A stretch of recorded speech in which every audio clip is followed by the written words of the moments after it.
നമസ്കാരം. ലൈസിയം അക്കാഡമിയിലേക്ക് എല്ലാവർക്കും ഒരിക്കൽ കൂടി സ്വാഗതം. അപ്പോൾ നമ്മൾ ഇന്ന് നിങ്ങളുടെ മുന്നിൽ എത്തിയിരിക്കുന്നത് പ്രധാനമായിട്ടും പ്രീവിയസ് ചോദ്യങ്ങളുമായിട്ടാണ്. കേട്ടിട്ട് സൈക്കോളജി 2, 3 മേഖലകളിലെ ഏറ്റവും പ്രധാനപ്പെട്ട കുറച്ച് ചോദ്യങ്ങൾ നമുക്ക് നോക്കാം. അപ്പോൾ നിങ്ങൾക്ക് അറിയാവുന്നതുപോലെ കേട്ടിട്ട് പരീക്ഷ അടുത്തെത്തിയിരിക്കുകയാണ്. അപ്പോൾ നമ്മുടെ പഠന വേഗത നമ്മൾ വളരെ ഇരട്ടിപ്പിക്കേണ്ട സമയം അടുത്തു കഴിഞ്ഞു. അപ്പോൾ ഇനി നമുക്ക് പ്രീവിയസ് ചോദ്യങ്ങളിലൂടെ കടന്നു പോകുന്നതാണ് ഇനി കൂടുതൽ നല്ലത്. അപ്പോൾ പ്രീവിയസ് തന്നെയാണ് വീണ്ടും റിപ്പീറ്റഡ് ആയിട്ട് ചോദിക്കുന്നത്. അപ്പോൾ കേട്ടറ്റിനും സീടെറ്റിനും സെറ്റിനുമൊക്കെ കോച്ചിങ് നൽകുന്ന സ്ഥാപനമാണ് ലൈസിയം അക്കാഡമി. അപ്പോൾ നിങ്ങളുടെ കൂട്ടുകാരെല്ലാവരും ലൈസിയം അക്കാഡമിയിലുള്ളവർ ധാരാളം പേരുണ്ട്. അപ്പോൾ ലൈസിയം അക്കാഡമി ഉടനെ തന്നെ സെറ്റിൻ്റെ ഇൻറ്റൻസീവായിട്ടുള്ള കോച്ചിങ് ആരംഭിക്കുകയാണ്. അതുപോലെ തന്നെ സീടെറ്റിനും MCQ പരീക്ഷയ്ക്കും കേരള യൂണിവേഴ്സിറ്റി നടത്തുന്ന MCQ പരീക്ഷയ്ക്കും നമുക്ക് കോഴ്സുകൾ ഉണ്ട്. ഓക്കെ, അപ്പോൾ നമുക്ക് സമയം കളയാനില്ല. നമുക്ക് ഉടനെ തന്നെ ചോദ്യങ്ങളിലോട്ട് പോവാം. അപ്പോൾ എല്ലാം പ്രീവിയസ് ആയിട്ട് ചോദിച്ച ചോദ്യങ്ങളാണ്. അപ്പോൾ വീണ്ടും എടുത്തു പറയേണ്ടതില്ലല്ലോ. പ്രധാനപ്പെട്ട സ്ട്രൈക്കിംഗ് ആയിട്ടുള്ള കുറച്ച് ചോദ്യങ്ങളാണ് നമ്മൾ ചോദിക്കുന്നത്. നമ്മുടെ ക്ലാസ്സിൽ ഇതെല്ലാ ചോദ്യങ്ങളും ബേസ് ചെയ്തിട്ടുള്ള പ്രീവിയസ് ബേസ്ഡ് ആയിട്ടുള്ള ക്ലാസ്സാണ്. പ്രീവിയസ് കാര്യങ്ങളാണ് നമ്മൾ പ്രധാനമായിട്ടും ഫോക്കസ് ചെയ്യുന്നത്. ആവശ്യമില്ലാത്ത ഒരു കാര്യം പോലും പറയാറില്ല. അപ്പോൾ ലൈസിയത്തിൽ പഠിക്കുന്ന നിങ്ങളുടെ സുഹൃത്തുക്കളുണ്ടാകും, അവരോട് നിങ്ങൾ ചോദിച്ചു നോക്കാം. ഓക്കെ, നമുക്ക് ഒന്നാമത്തെ ചോദ്യം നോക്കാം. The common eating disorder affected by adolescent female. അപ്പോൾ ഇത് അഡോളസെൻസ് എന്ന ഭാഗത്തു നിന്നുള്ളൊരു ചോദ്യമാണ്. അപ്പോൾ ഓരോ മേഖലകൾ നമ്മൾ മനസ്സിലാക്കുന്നതാണ് കുറച്ചുകൂടെ എളുപ്പമുള്ള ഒരു കാര്യം. നമ്മുടെ ഇപ്പോൾ കേട്ടറ്റ് പരീക്ഷയെ സംബന്ധിച്ചിടത്തോളം എല്ലാ സിലബസ് മുഴുവനായിട്ടും കവർ ചെയ്യുന്നതിനേക്കാളും നമുക്ക് ഓരോ മേഖലകളുണ്ട്. ഇപ്പോൾ അഡോളസെൻസ് എന്ന് പറയുന്ന മേഖലയിൽ നിന്ന് ഉറപ്പായിട്ടും 1, 2, 3 ചില പരീക്ഷകളിൽ 5 ചോദ്യങ്ങൾ, നമുക്ക് 40 ചോദ്യങ്ങളാണുള്ളത്. അതിൽ 5 ചോദ്യങ്ങളോളം അഡോളസെൻസ് എന്ന മേഖലയിൽ നിന്ന് ചോദിച്ചിട്ടുണ്ട്. അപ്പോൾ അത്രയും പ്രധാനപ്പെട്ട ഒരു മേഖലയാണെന്നും അഡോളസെൻസ് എന്ന് നമുക്ക് പറയാം. Okay, adolescence. അപ്പോൾ അഡോളസെൻസിലെ ഒരു ചോദ്യമാണ് common eating disorder affected by adolescent female. Adolescence ഫീമെയിൽസിൽ കാണപ്പെടുന്ന ഒരു ഈറ്റിംഗ് ഡിസോർഡർ ഇതിലേതാണ് എന്ന് ചോദിച്ചിട്ടുണ്ട്. അപ്പോൾ 4 ഓപ്ഷൻസ് ഉണ്ട്. ഇതിലേതാണ്? അനോറെക്സിയ നെർവോസ എന്നതാണ് ഇതിൻ്റെ ഉത്തരം. ഇത് കഴിഞ്ഞ പല പരീക്ഷകളിലും റിപ്പീറ്റഡ് ആയിട്ട് ചോദിക്കുന്നുണ്ട്. അപ്പോൾ എല്ലാവരും തെറ്റിക്കുന്ന ഒരു എക്സെപ്ഷണൽ ആയിട്ടുള്ളൊരു ചോദ്യമാണ് ഈ ചോദ്യം. അപ്പോൾ അനോറെക്സിയ നെർവോസ എന്ന് പറയുമ്പോൾ അഡോളസെൻസിലെ ഫീമെയിൽസ് അല്ലെങ്കിൽ ടീനേജിൽ വരുന്ന ഫീമെയിൽസ് എന്ത് ചെയ്യുന്നു? വളരെ കുറച്ച് മാത്രം കഴിക്കുന്നു. അങ്ങനെ അവരുടെ ശരീരഭാരം കുറയ്ക്കാൻ വേണ്ടി ശ്രമിക്കുകയും അത് രോഗങ്ങൾക്ക് കാരണമാകുകയും ചെയ്യും. അപ്പോൾ അതിനെയാണ് അനോറെക്സിയ നെർവോസ എന്ന് പറയുന്നത്. അപ്പോൾ അഡോളസെൻസിനെ കുറിച്ച് പറയുമ്പോൾ അഡോളസെൻസിൽ ഏറ്റവും കൂടുതൽ പഠനങ്ങൾ നടത്തിയത് ആരാണ് എന്ന് പരീക്ഷയ്ക്ക് ചോദിക്കാറുണ്ട്. അഡോളസെൻസ് എന്ന മേഖലയിൽ ഏറ്റവും കൂടുതൽ പഠനങ്ങൾ നടത്തിയത് Adolescence is A period of stress and strain, Storm and strife എന്ന് പറഞ്ഞ സ്റ്റാൻലി ഹോളാണെന്ന് കൂട്ടുകാർ ഓർത്തിരിക്കണം. ഓക്കെ, അപ്പോൾ അതുപോലെ തന്നെ അഡോളസെൻസിനെ കുറിച്ച് ഹോളിംഗ്വർത്ത് പറഞ്ഞത് Adolescence is A period of temporary insanity എന്നാണ്. താൽക്കാലിക ബുദ്ധിഭ്രമത്തിൻ്റെ കാലഘട്ടം എന്നാണ് അഡോളസെൻസിനെ വിളിച്ചത്. അതുപോലെ തന്നെ നമ്മൾ ഇത് പഠിക്കുമ്പോൾ തന്നെ ഇതിനോടൊപ്പം ഓരോ തിയറീസിനകത്തും അഡോളസെൻസിലെ കുട്ടികൾ ഏത് ഏജിലാണ് അല്ലെങ്കിൽ ഏത് ലെവലിലാണ് വരുന്നതെന്ന് നമ്മൾ ഓർത്തിരിക്കണം. അതായത് ഇപ്പോൾ പിയാഷയുടെ തിയറിയിലാണെങ്കിൽ ഫോർമൽ ഓപ്പറേഷണൽ സ്റ്റേജിലാണ്. അപ്പോൾ അതുപോലെ ഓരോന്നിനകത്തും നമ്മൾ അഡോളസെൻസിനെ കോൺസെൻട്രേറ്റ് ചെയ്തായിരിക്കണം ഓരോ തിയറീസ് നമ്മൾ പഠിക്കേണ്ടത്. ഓക്കെ, അപ്പോൾ അത് കൂടെ ഒന്ന് ഓർത്തിരിക്കുക. അടുത്ത രണ്ടാമത്തെ ചോദ്യമാണ് taking private tuition by teacher is against. അപ്പോൾ പ്രൈവറ്റ് ട്യൂഷൻ എടുക്കാൻ പാടില്ല എന്ന് പറയുന്നത് ഏത് നിയമം അനുസരിച്ചിട്ടാണ്, അല്ലെങ്കിൽ ഏത് നിയമത്തിനെതിരാണ് പ്രൈവറ്റ് ട്യൂഷൻ നിങ്ങൾ എടുക്കുന്നത്? ഒരു ടീച്ചർ പ്രൈവറ്റ് ട്യൂഷൻ എടുക്കാൻ പാടില്ല എന്ന് പറയുന്ന നിയമം ഏതാണ്? അപ്പോൾ NCF 2005 തന്നിട്ടുണ്ട്, KCF 2007, RTE ആക്ട്. ഇതിലേതാണ് പ്രൈവറ്റ് ട്യൂഷനുമായിട്ട് ബന്ധപ്പെട്ടത്, അല്ലെങ്കിൽ പ്രൈവറ്റ് ട്യൂഷൻ എടുക്കാൻ പാടില്ല എന്ന് പറയുന്ന നിയമം ഏതാണ്? അത് നിങ്ങൾക്കറിയാം, RTE ആക്ട് ആണ്. RTE ആക്ട് അല്ലെങ്കിൽ right to education act. RTE act വരുന്നത് 2009-ലാണ്. 2009-ലാണ് RTE ആക്ട് പാർലമെൻറ്റ് പാസ്സാക്കുന്നത്. എന്നാൽ അത് നിലവിൽ വരുന്നത് came into force, came into effect എന്ന് പറയുന്നത് 2010 ഏപ്രിൽ 1-ാം തീയതിയാണ്. രണ്ടും പ്രീവിയസ് ക്വസ്റ്റ്യൻ ആണ്. അപ്പോൾ വിദ്യാഭ്യാസവുമായിട്ട് ബന്ധപ്പെട്ട കുറേ നിയമങ്ങളുണ്ട്. ആ നിയമങ്ങളൊക്കെ നിങ്ങൾ കൃത്യമായിട്ട് പഠിച്ചു കഴിഞ്ഞാൽ ഈ ഭാഗത്തെ ഒരു മാർക്ക് നമുക്ക് കിട്ടും. അപ്പോൾ 2020 കൊണ്ടുവന്ന പുത്തൻ വിദ്യാഭ്യാസ നയം അല്ലെങ്കിൽ new education policy, Kasturi Rangan റിപ്പോർട്ടിനെ അടിസ്ഥാനമാക്കിയിട്ടുള്ളത്, അതുവരെയുള്ള കാര്യങ്ങൾ നമ്മുടെ എഡ്യൂക്കേഷൻ്റെ ഹിസ്റ്ററിയിലെ പ്രധാനപ്പെട്ട സംഭവങ്ങൾ നമ്മൾ കൃത്യമായി ഓർത്തിരിക്കുന്നത് നന്നാണ്. ഓക്കെ, അപ്പോൾ NCF വന്നത് ഏത് വർഷമാണ്? പരീക്ഷയ്ക്ക് ചോദിച്ചതാണ്, 2005-ലാണ്. KCF വന്നത് ഏത് വർഷമാണ്? 2007-ലാണ്, അല്ലെങ്കിൽ ലേറ്റസ്റ്റ് ആയിട്ട് വന്നത്. ഓക്കെ, അതുപോലെ RTE ആക്ടിനെ കുറിച്ച് ഡീറ്റെയിൽഡ് ആയിട്ട് നമ്മൾ പഠിക്കേണ്ടതുണ്ട്. RTE ആക്ട് 6 മുതൽ 14 വയസ്സ് വരെയുള്ള എല്ലാ കുട്ടികളുടെയും വിദ്യാഭ്യാസം സൗജന്യവും നിർബന്ധിതവുമാക്കുന്ന ഒരു നിയമമാണ് RTE ആക്ട് അല്ലെങ്കിൽ വിദ്യാഭ്യാസ അവകാശ നിയമം. അപ്പോൾ 86-ാം ഭരണഘടനാ ഭേദഗതി അനുസരിച്ച് 2002-ലാണ് RTE ആക്ട് ആഡ് ചെയ്യുന്നത്, നമ്മുടെ ഒരു ഫണ്ടമെൻ്റൽ ഡ്യൂട്ടി ആയിട്ട് പിന്നീട് ആഡ് ചെയ്യുന്നത്. അപ്പോൾ 2002 86th അമെൻമെൻറ്റ് അത് ഓർത്തിരിക്കണം. അതുപോലെ തന്നെ ആർട്ടിക്കിൾ ഏതാണ്? RTE ആക്റ്റുമായിട്ട് ബന്ധപ്പെട്ട ആർട്ടിക്കിൾ 21A ആണ്. വകുപ്പ് 21A RTE കുറിച്ച് പറയുന്നത്. അതുപോലെ തന്നെ ഇതൊരു മൗലിക അവകാശമാണ്, ഇതൊരു ഫണ്ടമെൻ്റൽ റൈറ്റ് ആണ്. 6 മുതൽ 14 വയസ്സ് വരെയുള്ള കുട്ടികളുടെ മൗലിക അവകാശമാണ് വിദ്യാഭ്യാസം നേടുക എന്നത്. ഓക്കെ, അത് ഓർത്തിരിക്കാം. അവരുടെ ഒരു മൗലിക അവകാശമാണ് വിദ്യാഭ്യാസം നേടുക എന്ന് പറയുന്നത്. അത് പ്രത്യേകിച്ച് ഓർത്തിരിക്കുക. RTE ആക്ട് വിദ്യാഭ്യാസ അവകാശ നിയമം ആർട്ടിക്കിൾ 21A ഉൾപ്പെടുത്തിയിരിക്കുന്നത്. അത് പാർലമെൻറ്റ് പാസ്സാക്കിയത് 2009 എന്നാൽ നിലവിൽ വന്നത് 2010 ഏപ്രിൽ 1 ഓർത്തിരിക്കുക. അപ്പോൾ അതനുസരിച്ച് നോക്കുമ്പോൾ എന്താണ്, free and compulsory education up to the age of 14 വരെയുള്ള കുട്ടികൾക്ക് എന്ത് കൊടുക്കണം? ഫ്രീ ആൻഡ് കമ്പൽസറി എഡ്യൂക്കേഷൻ കൊടുക്കണമെന്ന് പറഞ്ഞിട്ടുണ്ട്. അപ്പോൾ ഇവിടെ പ്രൈവറ്റ് ട്യൂഷൻ എന്ന് പറയുന്ന ഫ്രീ ആൻഡ് കമ്പൽസറി എഡ്യൂക്കേഷന് എതിരായിട്ടുള്ള ഒരു കൺസെപ്റ്റാണ്. അതുകൊണ്ട് തന്നെ നമുക്ക് അറിയാം RTE ആക്റ്റാണ് ഇതിൻ്റെ ശരിയായ ഉത്തരം. അടുത്തൊരു ചോദ്യം, according to Sigmund Freud which stage is characterised by complete formation and functioning of ego and super ego?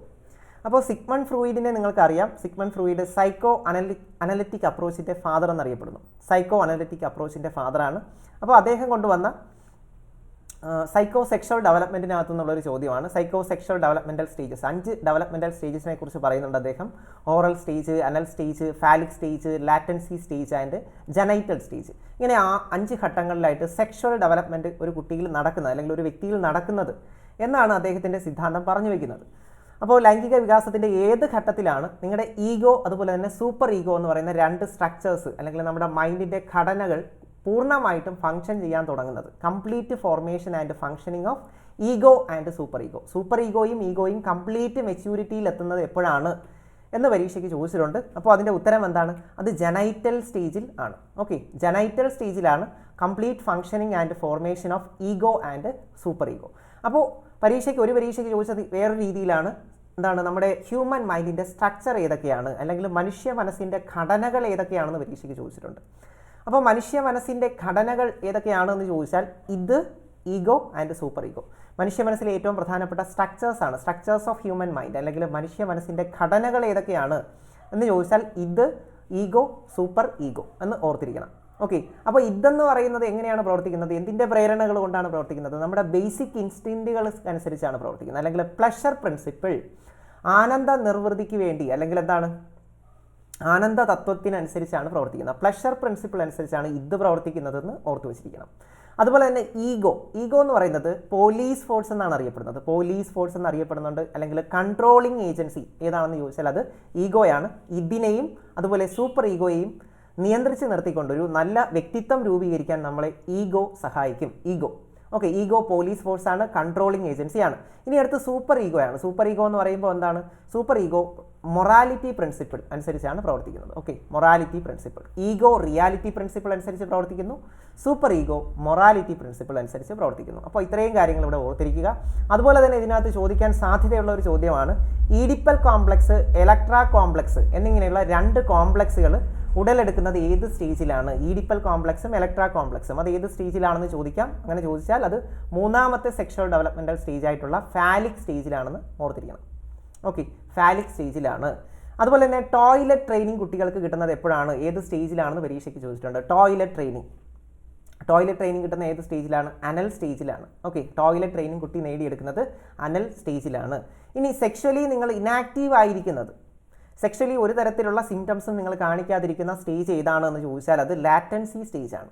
Okay, അപ്പോൾ അത്രയും കാര്യങ്ങൾ ഇതുമായിട്ട് ബന്ധപ്പെട്ട് നമ്മൾ ഓർത്ത് വെച്ചിരിക്കണം. സെക്ഷൽ മെച്യൂരിറ്റി ഏത് സ്റ്റേജിലാണ് എത്തുന്നതെന്ന് ചോദിച്ചാൽ ജനൈറ്റൽ സ്റ്റേജിലാണ്. അതുപോലെ തന്നെ പരീക്ഷയ്ക്ക് ചോദിക്കാം, നമ്മൾ പഠിച്ചതാണ് അഡോളസൻസ് കുട്ടികൾ അല്ലെങ്കിൽ ടീനേജേഴ്സ് ഈ സെക്ഷൽ ഡെവലപ്മെൻറ്റിൽ ഏത് സ്റ്റേജിലായിരിക്കും എന്ന് ചോദിച്ചാൽ ജനൈറ്റൽ സ്റ്റേജിലാണ്. അപ്പോൾ ഇത്രയും കാര്യങ്ങൾ ഓർത്ത് വച്ചിരിക്കുക.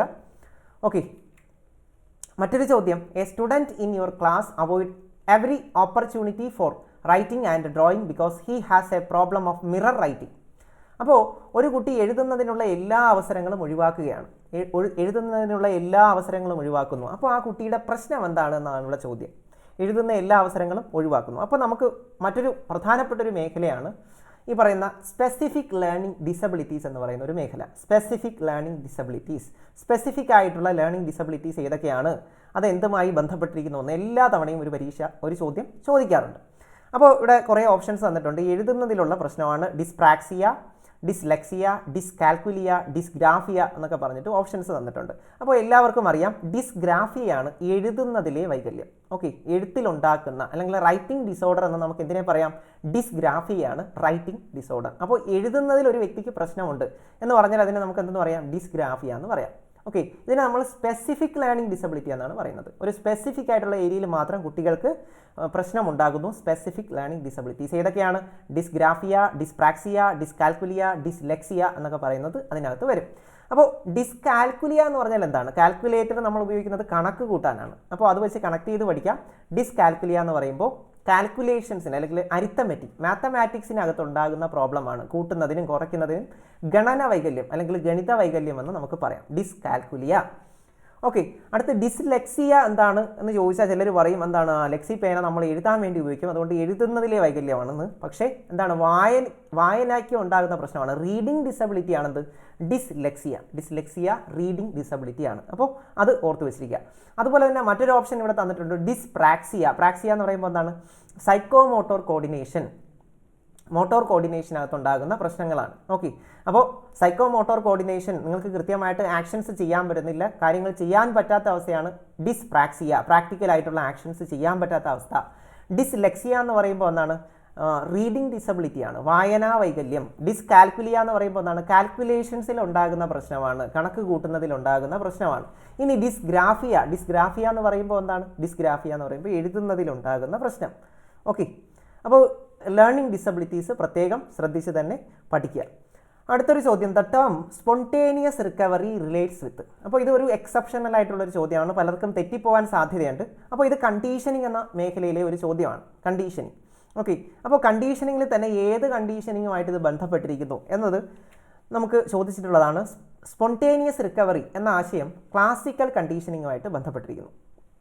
ക്ലാസിക്കൽ കണ്ടീഷനിങ്ങുമായിട്ട് മാത്രം ബന്ധപ്പെട്ട ഒരു തിയറിയാണ് അല്ലെങ്കിൽ പ്രിൻസിപ്പിളാണ് ക്ലാസിക്കൽ കണ്ടീഷനിങ്. പാവ്ലോവ് കൊണ്ടുവന്ന ക്ലാസിക്കൽ കണ്ടീഷനിങ് എന്ന് പറയുന്ന തിയറിയുടെ ഒരു പ്രിൻസിപ്പിളാണ് സ്പോണ്ടേനിയസ് റിക്കവറി. എന്താണ് ഈ സ്പോണ്ടേനിയസ് റിക്കവറി എന്ന് ചോദിച്ചാൽ, നമ്മുടെ ഈ ക്ലാസിക്കൽ കണ്ടീഷനിങ്ങിലൂടെ കണ്ടീഷൻ ചെയ്യപ്പെട്ട ഒരു പുതിയ റെസ്പോൺസ് ഉണ്ടാക്കിയെടുക്കുകയാണ് ചെയ്യുന്നത്. ഈ കണ്ടീഷൻ ചെയ്യപ്പെട്ട റെസ്പോൺസ് ഇടയ്ക്ക് വെച്ച് നഷ്ടപ്പെട്ടു പോകുന്നതിനെ നമ്മൾ എന്തെന്ന് പറയും? വിലോപം അല്ലെങ്കിൽ എക്സ്റ്റിങ്ഷൻ എന്ന് പറയും. അപ്പോൾ ഈ നഷ്ടപ്പെട്ടു പോയ, ഈ എക്സ്റ്റിങ്ക്റ്റ് ചെയ്തു പോയ ബിഹേവിയർ വീണ്ടും റീഅപ്പിയർ ചെയ്യുന്നതിന് അല്ലെങ്കിൽ വീണ്ടും വളരെ പെട്ടെന്ന് തിരിച്ചു കൊണ്ടുവരാൻ നമുക്ക് കഴിയും. അത്തരത്തിൽ നമുക്ക് എന്താണ്, കണ്ടീഷൻ്റെ റെസ്പോൺസിനെ അല്ലെങ്കിൽ കണ്ടീഷൻ്റെ റെസ്പോൺസ്, കണ്ടീഷൻ ചെയ്യപ്പെട്ട പ്രതികരണത്തെ നമുക്ക് പെട്ടെന്ന് തിരിച്ചു കൊണ്ടുവരാൻ കഴിയുന്നതിനെയാണ് എന്തെന്ന് വിളിക്കുന്നത്? സ്പോണ്ടേനിയസ് റിക്കവറി എന്ന് പറയുന്നത്. ഓക്കെ, അപ്പോൾ spontaneous recovery, spontaneous reappearance of conditioned response.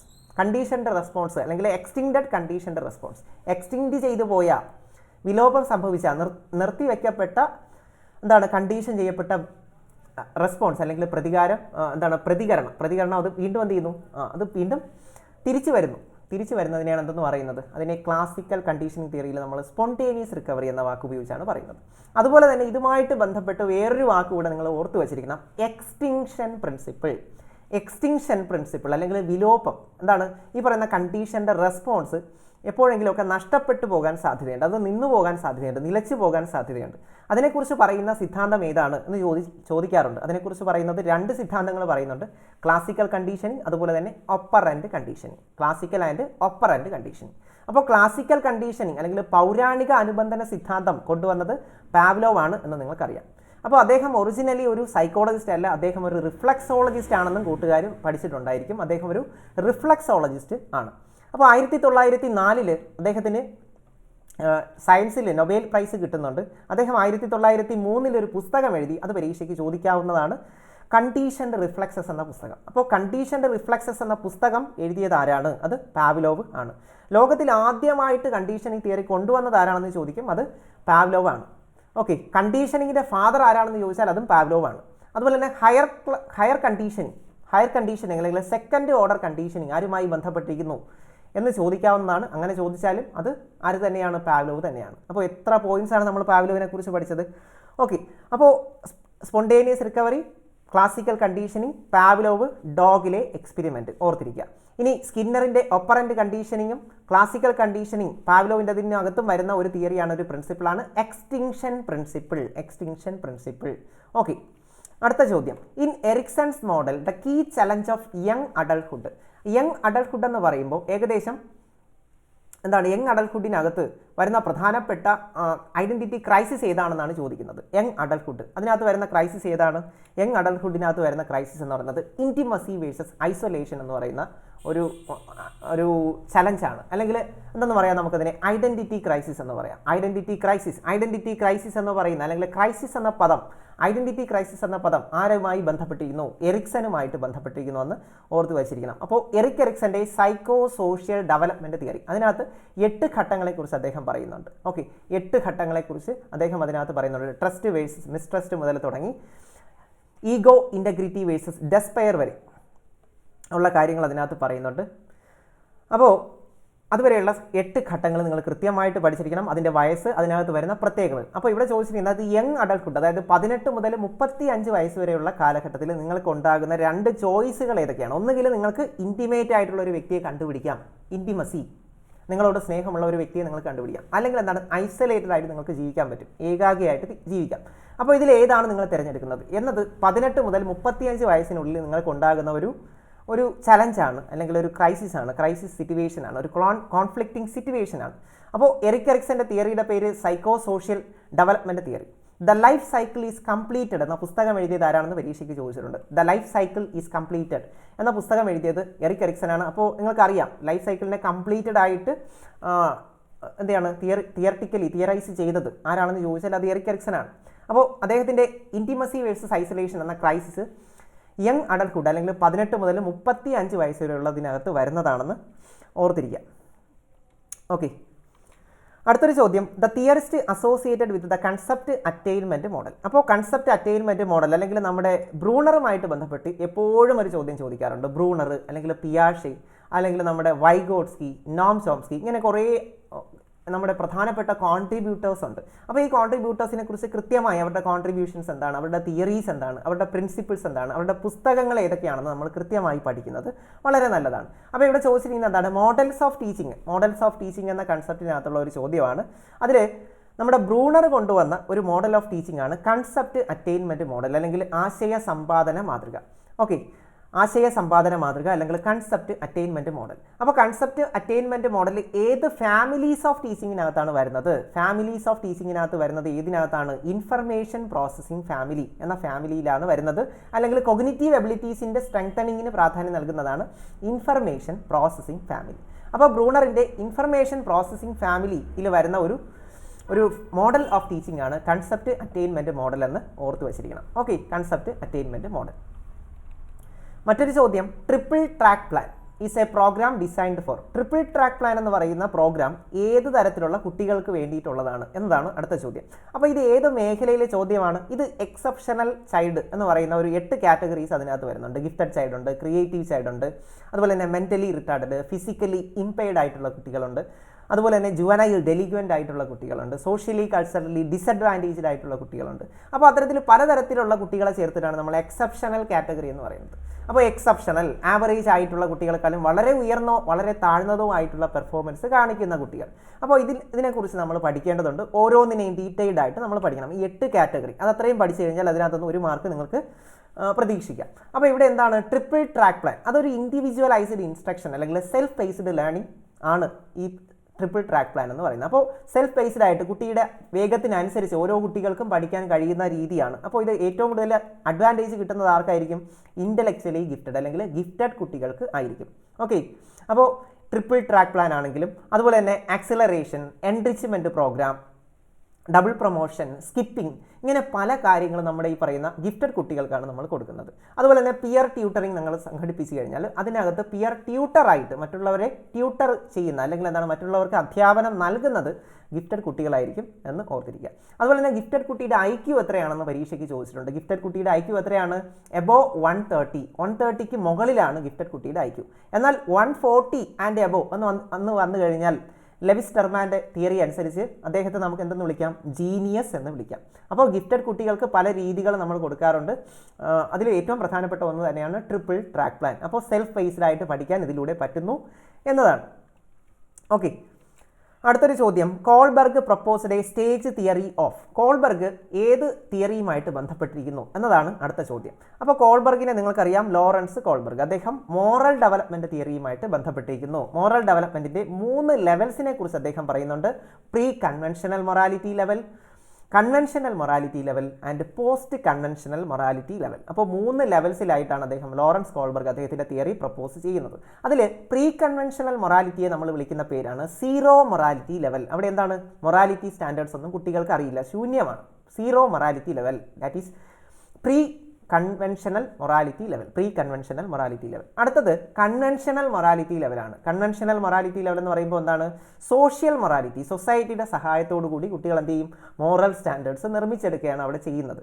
ഇനി അടുത്ത് 3ാമത്തെ ഘട്ടമാണ്. 3ാമത്തെ ഘട്ടത്തെ നമ്മൾ എന്തെന്ന് വിളിക്കും, 3ാമത്തെ ഘട്ടത്തെ പോസ്റ്റ് കൺവെൻഷണൽ മൊറാലിറ്റി ലെവൽ എന്ന് പറയും.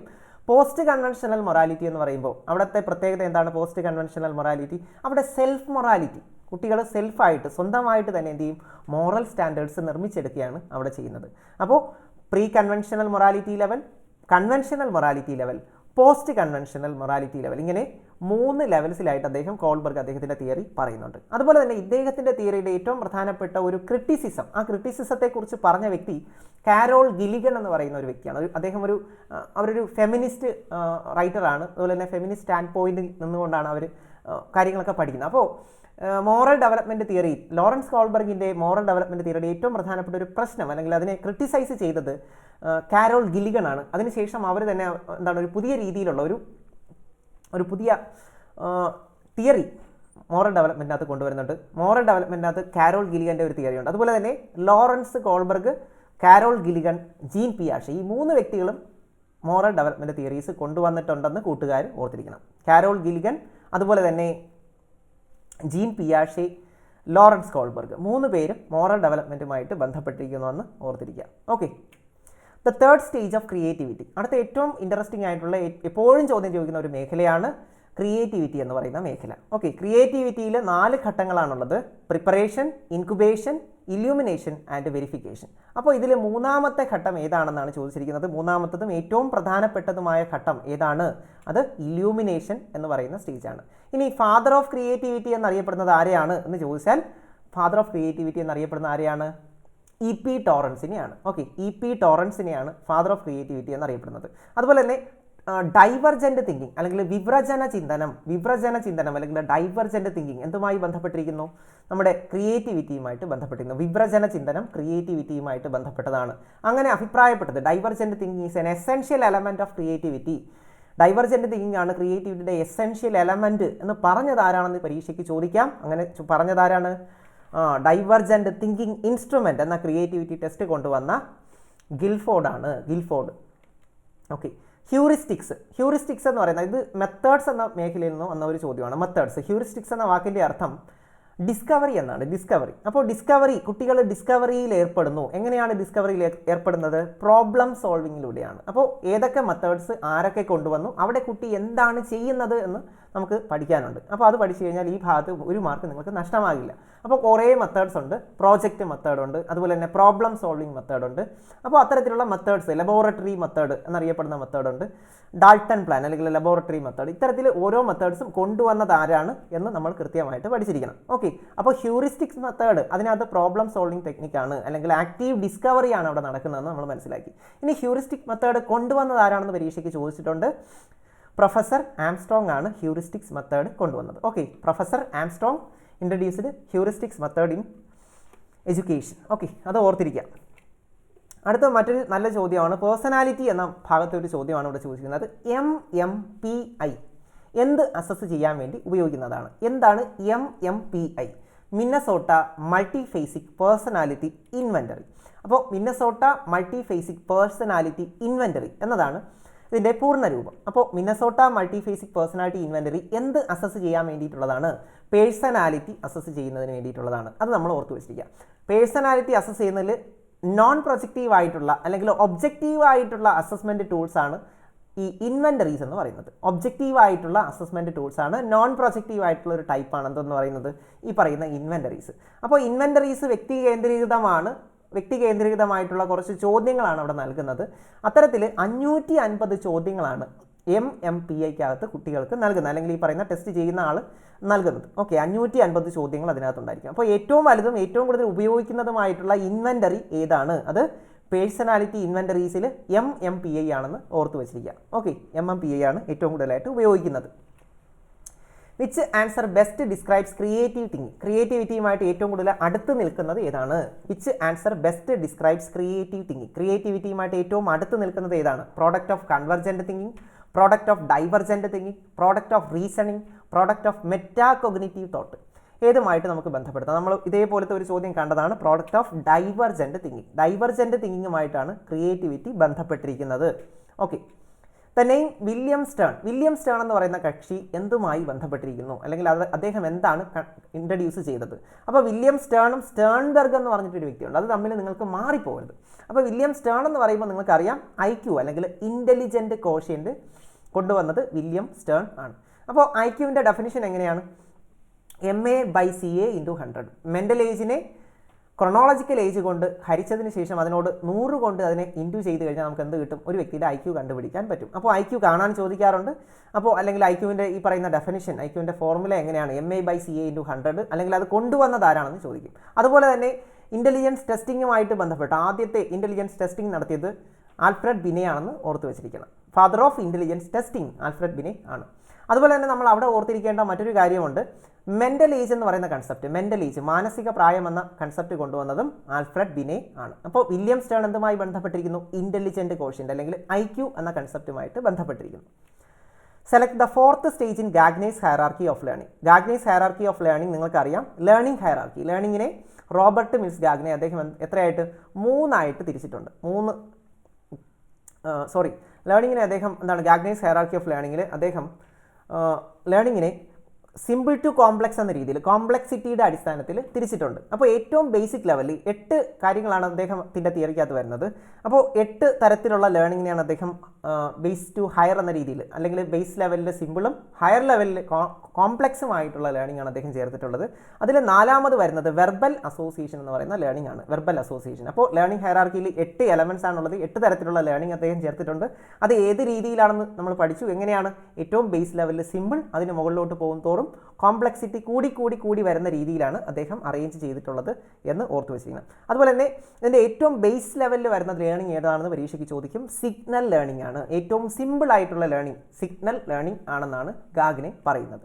ഇനി ഏറ്റവും ഹയർ ആയിട്ടുള്ള അല്ലെങ്കിൽ 8ാമത് വരുന്നത് ഏതാണെന്ന് ചോദിച്ചാൽ അത് ഏതാണ്? ഏറ്റവും 8ാമത് വരുന്നത് അല്ലെങ്കിൽ ഏറ്റവും ഹയർ ലെവലിൽ വരുന്നത് ഏറ്റവും കോംപ്ലക്സ് ആയിട്ടുള്ള ലേണിംഗ് ഗാഗ്നയുടെ അഭിപ്രായത്തിൽ പ്രോബ്ലം സോൾവിംഗ് ലേണിംഗ് ആണ്. ഓക്കെ, അത്രയും കാര്യങ്ങൾ ഇവിടെ ഓർത്ത് വെച്ചിരിക്കുക. Select the name who put forward the concept of advance organiser model. Okay, advance organiser model. അപ്പോൾ ഈ പേര് സൂചിപ്പിക്കും പോലെ തന്നെ ഇതൊരു ടീച്ചിങ് മോഡലാണ്. നമ്മൾ നേരത്തെ concept attainment model of teaching പറഞ്ഞു. അപ്പോൾ അതുപോലെയുള്ള ഒരു ടീച്ചിങ് മോഡലാണ് അഡ്വാൻസ് ഓർഗനൈസർ മോഡൽ. അപ്പോൾ നിങ്ങൾ ക്ലാസ്സിൽ ഒരു കൺസെപ്റ്റ് അവതരിപ്പിക്കുന്നതിന് മുൻപ് ഒരു ഇൻട്രൊഡക്ടറി മെറ്റീരിയലായിട്ട് കൊടുക്കാൻ പറ്റുന്ന ഒന്നാണ് അഡ്വാൻസ് ഓർഗനൈസർ മോഡൽ. അപ്പോൾ ഈ അഡ്വാൻസ് ഓർഗനൈസർ മോഡൽ ആരാണ് കൊണ്ടുവന്നത് എന്ന് പരീക്ഷയ്ക്ക് ചോദിച്ചാൽ ഒസുബലാണ്. David Ausubel advance organiser model. ഇത് ഏത് തിയറിയെ ബേസ് ചെയ്തിട്ടുള്ളതാണെന്ന് പരീക്ഷയ്ക്ക് ചോദിക്കാം. മീനിങ് ഫുൾ വെർബൽ ലേണിംഗ് തിയറിയെ ബേസ് ചെയ്തിട്ടുള്ളതാണ് അഡ്വാൻസ് ഓർഗനൈസർ അല്ലെങ്കിൽ advance organising model. Okay, who proposed the concept of fully functioning personality എന്ന് പറയുന്ന കൺസെപ്റ്റ് കൊണ്ടുവന്നത് കാൾ റോജേഴ്സ് ആണ്. സെൽഫ് തിയറി കാൾ റോജേഴ്സുമായിട്ട് ബന്ധപ്പെട്ടിരിക്കുന്നു. ഓക്കെ, കാൾ റോജേഴ്സുമായിട്ട് സെൽഫ് തിയറി ബന്ധപ്പെട്ടിരിക്കുന്നു. ഐഡിയൽ സെൽഫ്, റിയൽ സെൽഫ്, അതുപോലെ തന്നെ എന്താണ് fully functioning personality. Self initiated learning, സ്വന്തമായിട്ട് പഠിക്കുന്നതിനെ കുറിച്ചൊക്കെ അദ്ദേഹം പറയുന്നുണ്ട്. Self initiated learning. അതുപോലെ തന്നെ non directive model of counselling അല്ലെങ്കിൽ ക്ലയൻറ്റ് സെൻറ്റേർഡ് തെറാപ്പി. അതൊക്കെ കാൾ റോജേഴ്സിൻ്റെ സംഭാവനകൾ ആണ്. Smith is a 10th standard student and according to പിയാഷെ Smith is in a stage of thinking which is called. അപ്പോൾ Smith 10ാം ക്ലാസ്സിലാണ് പഠിക്കുന്നത്. 10ാം ക്ലാസ്സിൽ പഠിക്കുന്ന ഒരു കുട്ടിക്ക് ഏകദേശം ഒരു 15-16 വയസ്സായിട്ടുണ്ടാകും. അപ്പോൾ 16 വയസ്സുള്ള അല്ലെങ്കിൽ 10ാം ക്ലാസ്സിൽ പഠിക്കുന്ന സ്മിത്ത് ഏത് സ്റ്റേജിലാണ്? പിയാഷെയുടെ സ്റ്റേജ് തിയറി ഓഫ് കോഗ്നിറ്റീവ് ഡെവലപ്മെൻറ്റിനകത്ത് ഏത് സ്റ്റേജിനകത്ത് വരും? അത് നമ്മൾ പറഞ്ഞതാണ്. അഡോളസെൻസിനകത്ത് വരുന്ന കുട്ടികൾ അല്ലെങ്കിൽ അഡോളസെൻസിലെ കുട്ടികൾ, ടീനേജേഴ്സ് ഏത് തിയറിയിൽ ഏതിനകത്ത് വരും എന്നൊക്കെ പരീക്ഷയ്ക്ക് ചോദിക്കാറുണ്ട്. ഓക്കെ, ഓരോ തിയറീസ് തന്നിട്ട് അഡോളസെൻസിലെ കുട്ടികൾ ഏതിനകത്താണ് വരുന്നത് എന്ന് ചോദിക്കാറുണ്ട്. അപ്പോൾ സ്മിത്ത് ഇവിടെ 10ാം ക്ലാസ്സിൽ പഠിക്കുന്നു, അല്ലെങ്കിൽ 15 വയസ്സ് അല്ലെങ്കിൽ 16 വയസ്സായി. അപ്പോൾ നമുക്കറിയാം ഇതിൻ്റെ കൃത്യമായ ഓർഡർ നിങ്ങൾക്കറിയാം. ആദ്യത്തെ സ്റ്റേജ് എന്ന് പറയുന്നത് ഏതാണ്? സെൻസറി മോട്ടോർ സ്റ്റേജാണ്. രണ്ടാമത്തത് പ്രീ ഓപ്പറേഷണൽ സ്റ്റേജാണ്. മൂന്നാമത്തത് കോൺട്രീറ്റ് ഓപ്പറേഷണൽ. നാലാമത്തത് ഫോർമൽ ഓപ്പറേഷണൽ.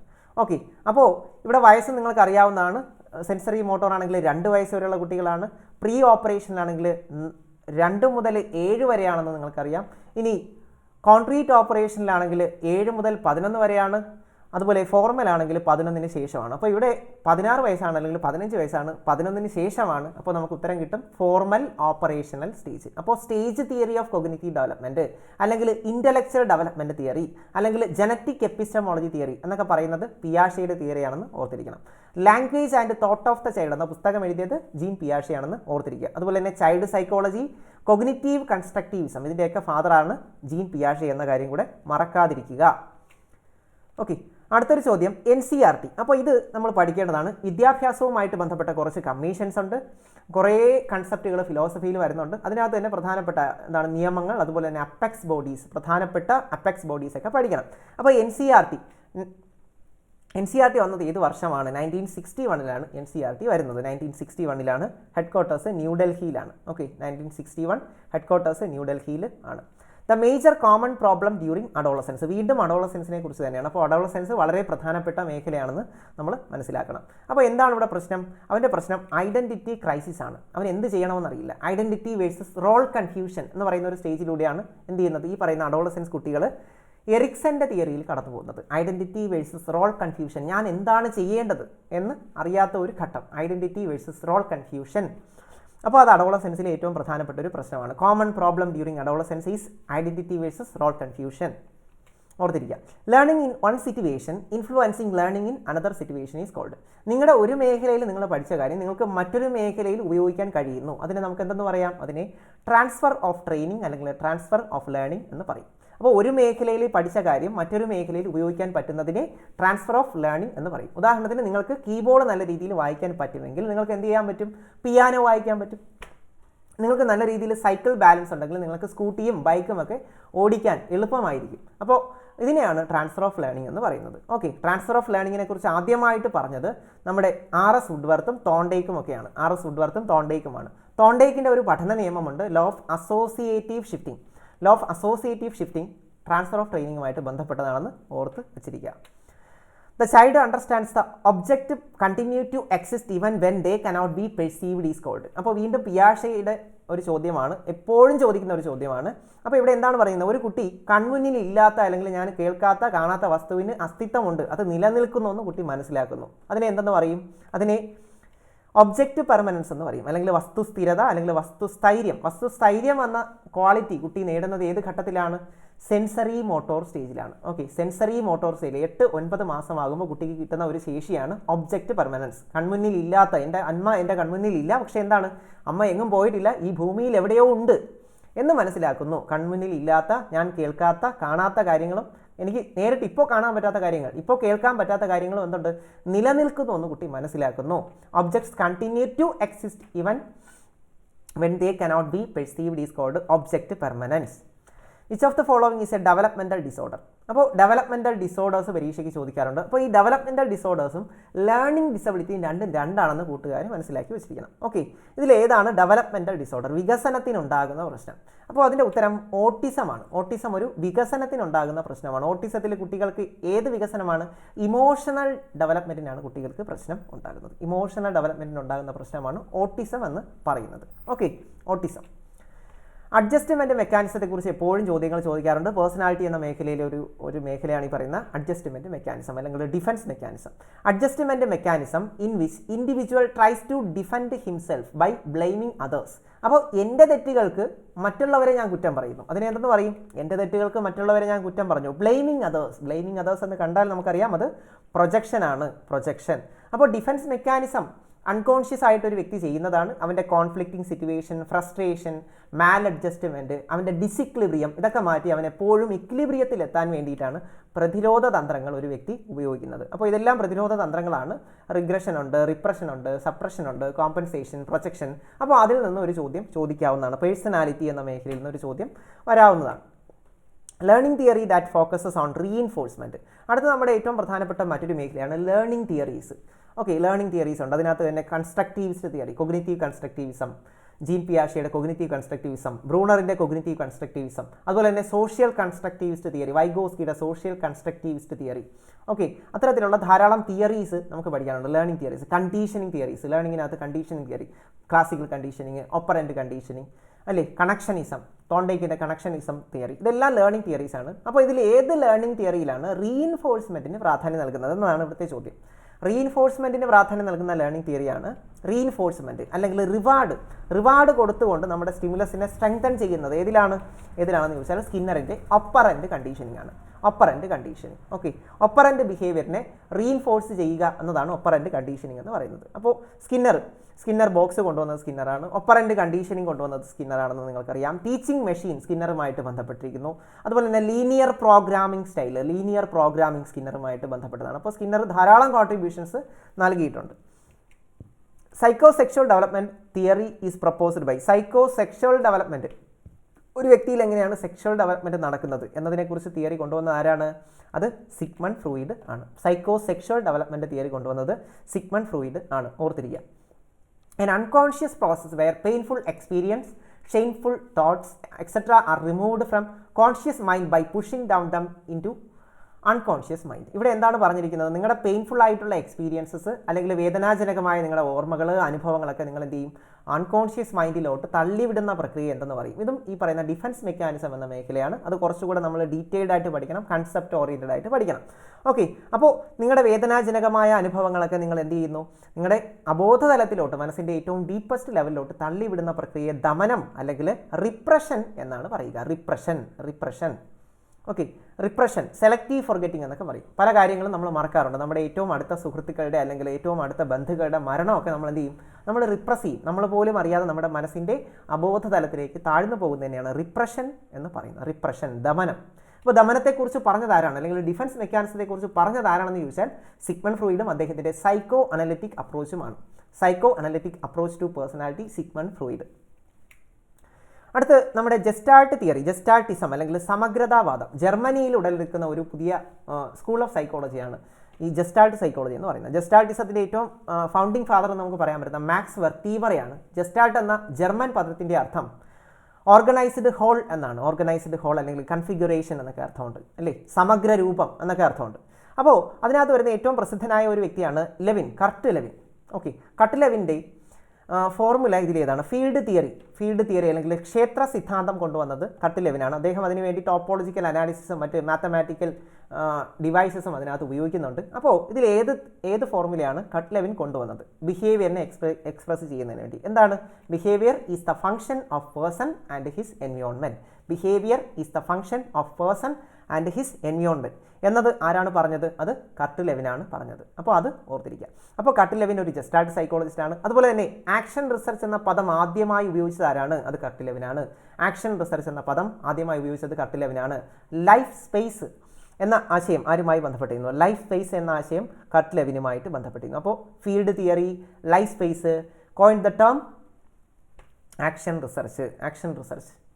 ഓക്കെ, ക്രിയാഗവേഷണം എന്ന പദമൊക്കെ ആദ്യമായിട്ട് ഉപയോഗിക്കുന്നത് കർട്ട് ലെവിനാണെന്ന് ഓർത്തിരിക്കുക. Which of the following strategy is most suitable for inclusive education? Inclusive education എന്ന് പറയുമ്പോൾ എല്ലാ കുട്ടികളെയും ഒരു ക്ലാസ്സിനകത്ത്, എല്ലാ തരത്തിലുള്ള വൈവിധ്യങ്ങളുള്ള കുട്ടികളെയും ഒരു ക്ലാസ്സിനകത്ത് ഉൾപ്പെടുത്തുന്നതിനെയാണ് ഇൻക്ലൂസീവ് എഡ്യൂക്കേഷൻ എന്ന് പറയുന്നത്. Okay, inclusive education. അപ്പോൾ ഇതിൽ ഏത് സ്ട്രാറ്റജിയാണ് ഏറ്റവും നല്ലത് ഇൻക്ലൂസീവ്നെസ്സിന്, അല്ലെങ്കിൽ എന്താണ് ഉൾച്ചേർക്കൽ വിദ്യാഭ്യാസം, എല്ലാവരെയും ഉൾച്ചേർക്കുന്നതിന് ഏറ്റവും നല്ലത് ഏതാണ്? Multi sensory teaching, peer tutoring, cooperative learning, all the അബോ.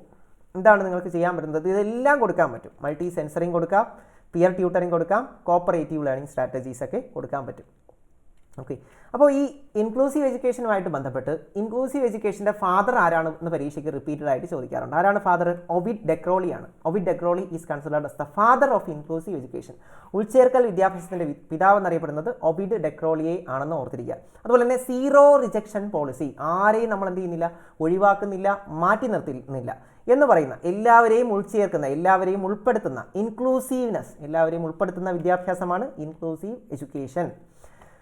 The influence of friends, especially of adolescents, and the most often a major contributor to the initiation of substance abuse.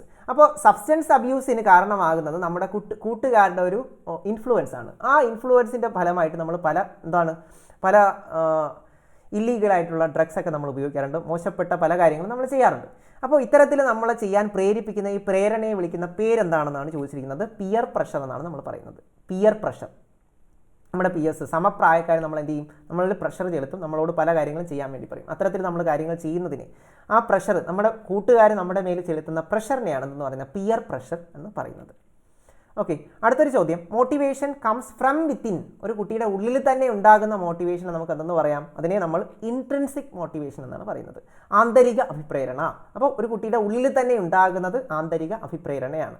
അപ്പോൾ അഭിപ്രേരണ അല്ലെങ്കിൽ മോട്ടിവേഷൻ എന്ന പദം മോട്ടം എന്ന ലാറ്റിൻ പദത്തിൽ നിന്നാണ് വന്നതെന്ന് കൂട്ടുകാർ ഓർത്തു വെച്ചിട്ടുണ്ട്. മോട്ടം എന്ന ലാറ്റിൻ പദത്തിൽ നിന്നാണ് മോട്ടിവേഷൻ എന്ന പദം ഉണ്ടായത്. മോട്ടിവേഷൻ എന്ന വാക്കിൻ്റെ അർത്ഥം മോഷൻ എന്നാണ്. മോഷൻ അല്ലെങ്കിൽ ഗോൾ ഡയറക്റ്റഡ് ആക്ഷൻ എന്ന് പറയാം. ലക്ഷ്യോന്മുഖമായി പ്രവർത്തിക്കാൻ നമ്മളെ സഹായിക്കുന്ന ഒരു ഇന്റേണൽ അർജിനെയാണ് മോട്ടിവേഷൻ എന്ന് പറയുന്നത്. മോട്ടിവേഷൻ നമുക്ക് രണ്ട് രീതിയിൽ സംഭവിക്കാം. ഒന്നുകിൽ ആന്തരികമായിട്ട് നിങ്ങൾക്ക് തന്നെ സ്വയമേ എനിക്ക് രക്ഷപ്പെടണം, എനിക്ക് പഠിക്കണം എന്നൊക്കെ തോന്നിക്കഴിഞ്ഞാൽ അത് ഇൻട്രിൻസിക് ആണ്, ആന്തരിക അഭിപ്രേരണ. അതേസമയം തന്നെ നിങ്ങൾക്ക് ഗിഫ്റ്റ് കിട്ടുന്നു, പനിഷ്മെൻറ്റ് കിട്ടുന്നു, റിവാർഡ് കിട്ടുന്നു, ഇങ്ങനെ പലതരത്തിൽ എക്സ്റ്റേണൽ ആയിട്ടുള്ള പ്രൈസ്, അപ്രീസിയേഷൻ, ഗിഫ്റ്റ് അല്ലേ, ഇത്തരത്തിൽ എക്സ്റ്റേണലി ബാഹ്യമായിട്ട് നിങ്ങൾക്ക് എന്തെങ്കിലുമൊക്കെ കിട്ടിയാൽ അത് കിട്ടുന്നത് കൊണ്ട് ഞാൻ പഠിക്കുന്നു, ചോക്ലേറ്റ് തരുന്നത് കൊണ്ട് ഞാൻ പഠിക്കും, റാങ്ക് കിട്ടിക്കഴിഞ്ഞാൽ മൊബൈൽ വാങ്ങിത്തരും അതുകൊണ്ട് ഞാൻ പഠിക്കും. അത്തരത്തിൽ എക്സ്റ്റേണലി എന്തെങ്കിലും കാര്യം, പ്രശംസ ആഗ്രഹിച്ചുകൊണ്ടോ ഗിഫ്റ്റുകൾ ആഗ്രഹിച്ചുകൊണ്ടോ ഒക്കെ നമ്മളൊരു ബിഹേവിയർ ചെയ്ത് കഴിഞ്ഞാൽ അതിനെയാണ് എക്സ്ട്രിൻസിക് മോട്ടിവേഷൻ എന്ന് പറയുന്നത്. Extrinsic motivation. ഓക്കെ. അപ്പോൾ മോട്ടിവേഷൻ എന്ന ഭാഗത്തെ ആദ്യത്തെ തിയറി ഏതാണെന്ന് പരീക്ഷയ്ക്ക് ചോദിക്കാം. 1943 നീഡ് ഹൈറാർക്കി തിയറിയാണ് ആദ്യത്തെ മോട്ടിവേഷൻ തിയറി, ആവശ്യങ്ങളുടെ ശ്രേണി സിദ്ധാന്തം. അപ്പോൾ അത് കൂട്ടുകാർ ഓർത്തു വെച്ചിരിക്കാം. അടുത്തൊരു ചോദ്യം, A system of school based evaluation of student that covers all aspects of student development. അപ്പോൾ മെഷർമെൻറ്റ് ഇവാലുവേഷൻ എന്ന് പറയുന്ന ഒരു വലിയ മേഖലയുണ്ട്. അതിനകത്തുനിന്ന് ചില പരീക്ഷകൾക്ക് 10ഓളം ചോദ്യങ്ങൾ ചോദിച്ചിട്ടുണ്ട്. ആ മേഖല നമ്മൾ കൃത്യമായിട്ട് പഠിച്ചിരിക്കണം. അപ്പോൾ മെഷർമെൻറ്റ് എന്താണ്, ഇവാലുവേഷൻ എന്താണ്, types, tools and techniques of evaluation, അങ്ങനെയുള്ള കുറേ കാര്യങ്ങൾ, അതുപോലെ തന്നെ ഒരു ടെസ്റ്റിൻ്റെ ക്വാളിറ്റീസ് എന്തൊക്കെയാണ്, അപ്പോൾ അങ്ങനെയുള്ള കുറേ കാര്യങ്ങൾ അതിനകത്ത് നമുക്ക് പഠിക്കാൻ ഉണ്ട്. അപ്പോൾ അതിനകത്തുനിന്ന് എന്തായാലും ഒരു ചോദ്യം അല്ലെങ്കിൽ ഒന്നിലധികം ചോദ്യങ്ങൾ, formative, summative, assessment for learning, assessment as learning, അത്തരത്തിലുള്ള കുറേ കൺസെപ്റ്റുകൾ അതിനകത്ത് നമുക്ക് പഠിക്കാനുണ്ട്. അത് നമ്മൾ പഠിച്ചിരിക്കണം. അപ്പോൾ ഇവിടെ എന്താണ്, A system of school based evaluation of student that covers all aspects of student development. കുട്ടിയുടെ സമഗ്രമായ വികസനത്തെ വിലയിരുത്താൻ നമുക്ക് ഉപയോഗിക്കുന്ന ഏറ്റവും നല്ല വിലയിരുത്തൽ ഏതാണെന്ന് ചോദിച്ചാൽ അത് കണ്ടിന്യൂസ് ആൻഡ് കോംപ്രിഹെൻസീവ് ഇവാലുവേഷൻ അല്ലെങ്കിൽ CCE ആണെന്ന് നമുക്ക് പറയാം. കണ്ടിന്യൂസ് ആയിട്ട് കോംപ്രിഹെൻസീവായിട്ട് കുട്ടിയെ വിലയിരുത്തും.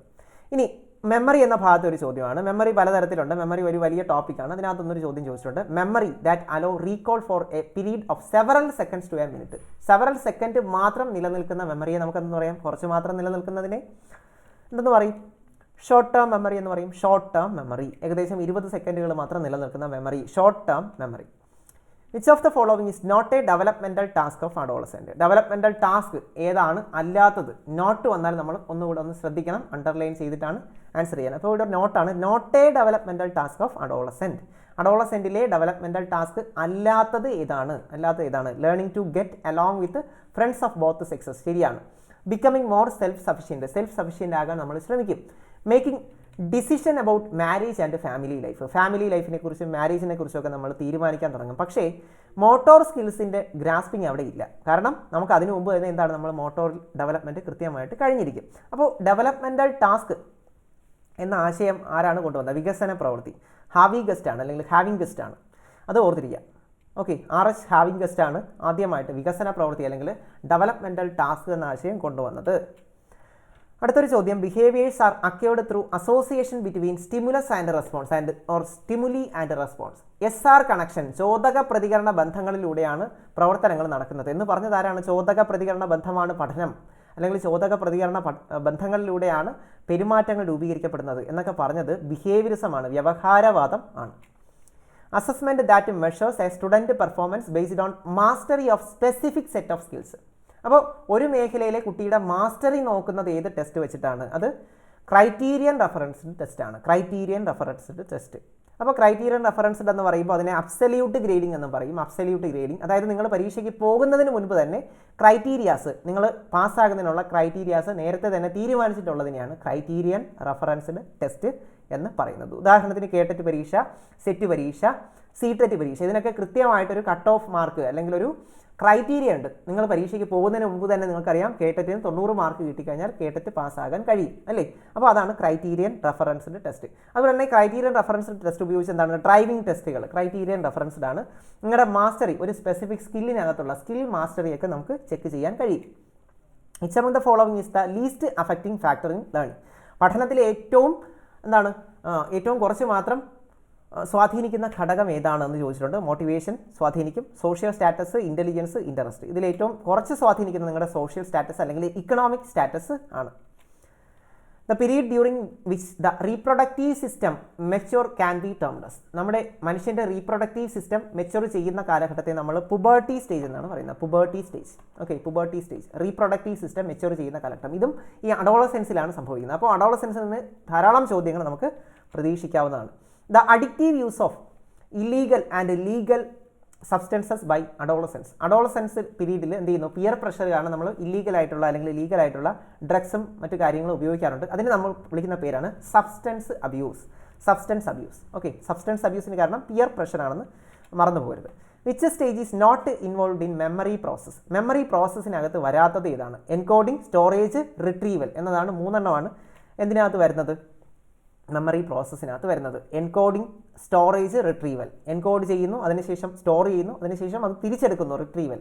അപ്പോൾ ഇൻ്റർഫറൻസ് അതിനകത്ത് വരില്ല. ഇൻ്റർഫറൻസ് എന്തിന് കാരണമാകും? കൂടിച്ചേരൽ. നിങ്ങൾ നേരത്തെ പഠിച്ചതും പുതിയതായിട്ട് പഠിച്ചതുമായിട്ടുള്ള കാര്യങ്ങൾ കൂടിച്ചേരുന്നു, ഇഴുകിച്ചേരുന്നു, മിക്സ് ചെയ്യുന്നു, സിന്തസൈസ് ചെയ്യുന്നു. അതിനെ നമ്മൾ എന്തെന്ന് പറയും? അതിനെ മറവിക്കൊരു കാരണമാണ്. ഇൻ്റർഫറൻസ് എന്ന് പറയുമ്പോൾ മറവിയുമായിട്ട്, ഫൊർഗെറ്റിങ്ങുമായിട്ട് ബന്ധപ്പെട്ടിരുന്നു. മെമ്മറി പ്രോസസ്സിൻ്റെ ഒരു ഘടകം അല്ല ഇൻ്റർഫറൻസ് എന്ന് ഓർത്തിരിക്കണം. The ability to come up with a new ideas through a mental process of connecting existing concept. നിലവിലുള്ള ആശയങ്ങൾ വെച്ചിട്ട് ഒരു പുതിയ ആശയം രൂപീകരിക്കുന്നു, നിർവചനം നൽകുന്നു, പ്രവചിക്കുന്നു എന്നൊക്കെ പറയുമ്പോൾ നമ്മൾ ഓർക്കേണ്ട ഒരു കാര്യമുണ്ട്. അവിടെ എന്താണ് വർക്ക് ചെയ്യുന്നത്? ക്രിയേറ്റിവിറ്റിയാണ്. ക്രിയേറ്റിവിറ്റി. പ്രവചിക്കാൻ പറ്റും, അതായത് എന്താണ്? പ്രഡിക്റ്റ് ചെയ്യാൻ പറ്റും, എക്സ്പ്ലെയിൻ ചെയ്യാൻ പറ്റും, വിശദീകരണം നൽകാൻ പറ്റും, അല്ലെങ്കിൽ എന്താണ്? ഡിസൈൻ ചെയ്യാൻ പറ്റും. അത്തരത്തിൽ പല കാര്യങ്ങൾ ചെയ്യുന്നു. ഇവിടെ എന്താണ്? പുതിയതൊന്ന് രൂപീകരിക്കുന്നതാണ് ക്രിയേറ്റിവിറ്റി.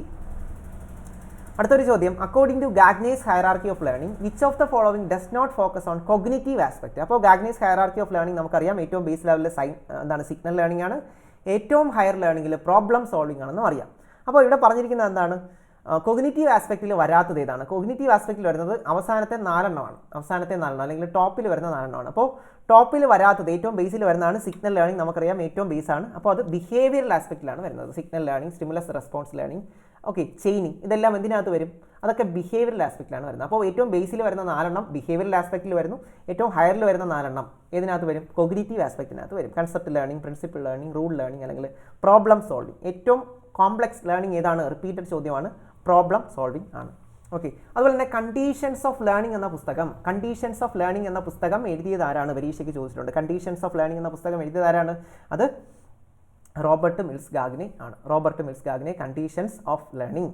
അതുപോലെ തന്നെ 9 ഇവൻറ്റ്സ് ഓഫ് ഇൻസ്ട്രക്ഷൻ എന്ന കൺസെപ്റ്റ് ആരുമായി ബന്ധപ്പെട്ടിരിക്കുന്നു? ഗാഗ്നെയുമായിട്ട് ബന്ധപ്പെട്ടിരിക്കുന്നു. 9 ഇവൻറ്റ്സ് ഓഫ് ഇൻസ്ട്രക്ഷൻ ഗാഗ്നെയുമായിട്ട് ബന്ധപ്പെട്ടതാണെന്ന് ഓർത്തിരിക്കുക. Programmed instruction is an educational implication of. Programmed ഇൻസ്ട്രക്ഷൻ്റെ തിയറട്ടിക്കൽ ബേസ് എന്താണ്? പ്രോഗ്രാംഡ് ഇൻസ്ട്രക്ഷൻ്റെ തിയറട്ടിക്കൽ ബേസ് ആണ് operant conditioning theory. Okay, programmed ഇൻസ്ട്രക്ഷൻ്റെ theoretical base operant conditioning theory ആണെന്ന് ഓർത്തിരിക്കുക.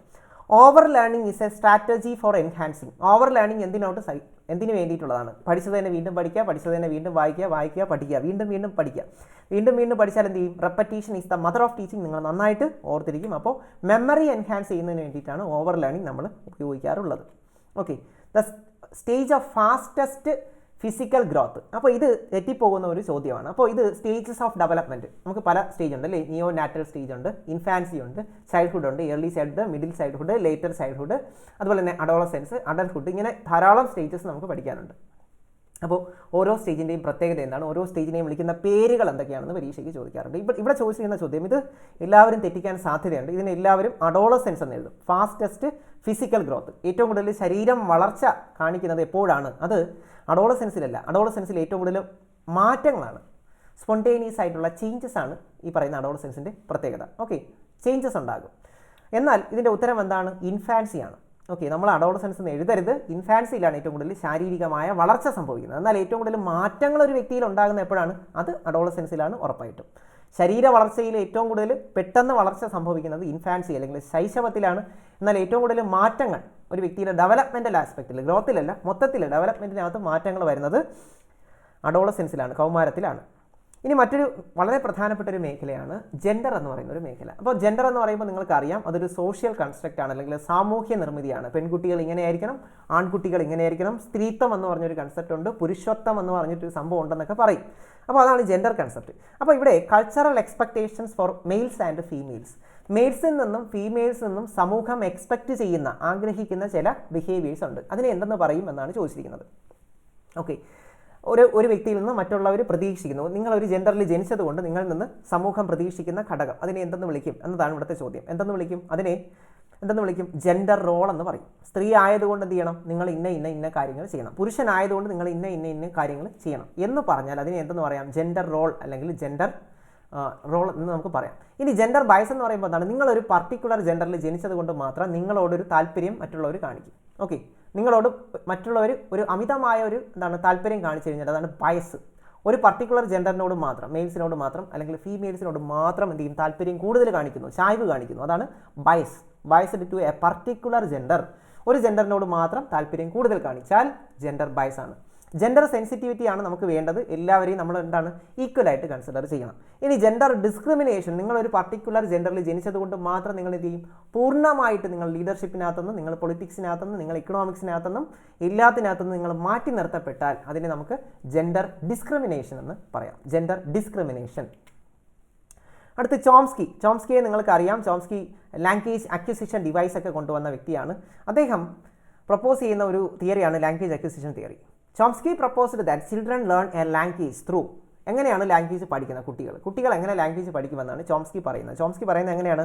Because they possess an innate language acquisition device. അപ്പോൾ കുട്ടികളിൽ LAD അല്ലെങ്കിൽ ഭാഷാ പഠന സഹായി എന്ന് പറയുന്ന ഒരു ഘടകമുണ്ട്. അത് ബ്രെയിനിലാണ് സ്ഥിതി ചെയ്യുന്നതെന്ന് അദ്ദേഹം പറയുന്നു.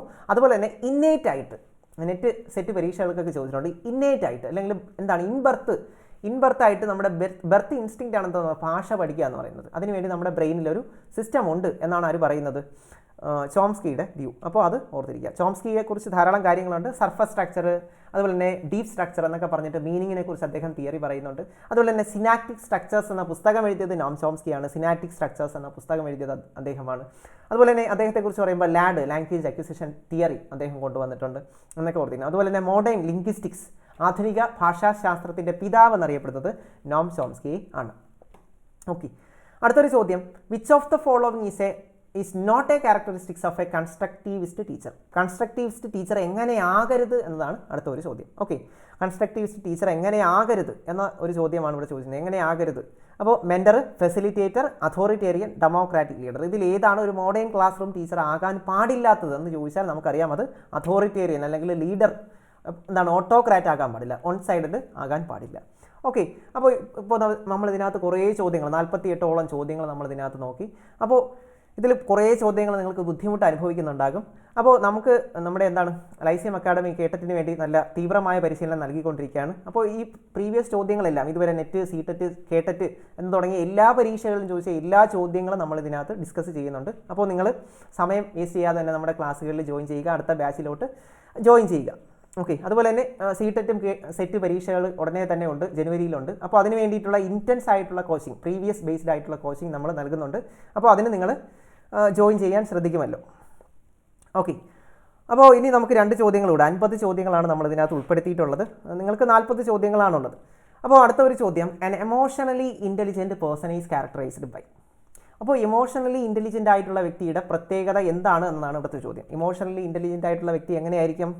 അയാൾ എംപതറ്റിക് ആയിരിക്കും. എംപതറ്റിക് എന്ന് പറയുമ്പോൾ അയാളുടെ അല്ലെങ്കിൽ അപ്പുറത്ത് നിൽക്കുന്ന ആളുടെ രീതിയിൽ ചിന്തിക്കാൻ കഴിയുന്നതിനെയാണ് എംപതി എന്ന് പറയുന്നത്. അപ്പോൾ അയാൾ എന്തായിരിക്കും? എംപത്തറ്റിക് ആയിരിക്കും. എമോഷണലി ഇൻ്റലിജൻ്റ് ആയിട്ടുള്ള വ്യക്തി എംപത്തറ്റിക് ആയിരിക്കും, എംപത്തറ്റിക്.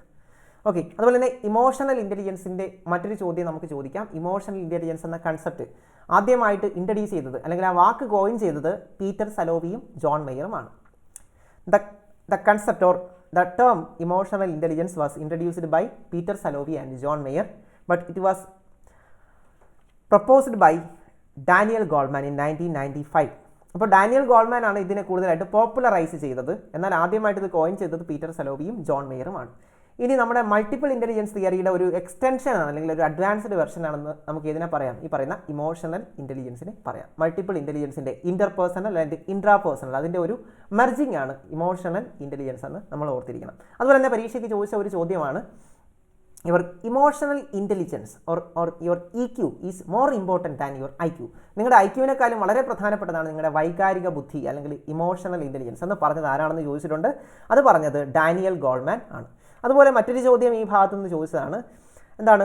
നിങ്ങളെ നന്നായി മനസ്സിലാക്കുന്നു, നിങ്ങൾ മറ്റുള്ളവരെ നന്നായിട്ട് മനസ്സിലാക്കുന്നു, അതിനനുസരിച്ച് നിങ്ങൾ എംപതറ്റിക് ആയിട്ട് മറ്റുള്ളവരോട് പെരുമാറുന്നു. നിങ്ങളെ മനസ്സിലാക്കണം, മറ്റുള്ളവരെ മനസ്സിലാക്കണം, അതിനനുസരിച്ച് എംപതറ്റിക് ആയിട്ട് പെരുമാറിയാൽ നിങ്ങൾ ഇമോഷണലി ഇൻ്റലിജൻ്റ് ആണെന്ന് പറയാം. ഓക്കെ, അപ്പോൾ ഇത്രയും കാര്യങ്ങളൊക്കെ ഓർത്ത് വെച്ചിരിക്കുക.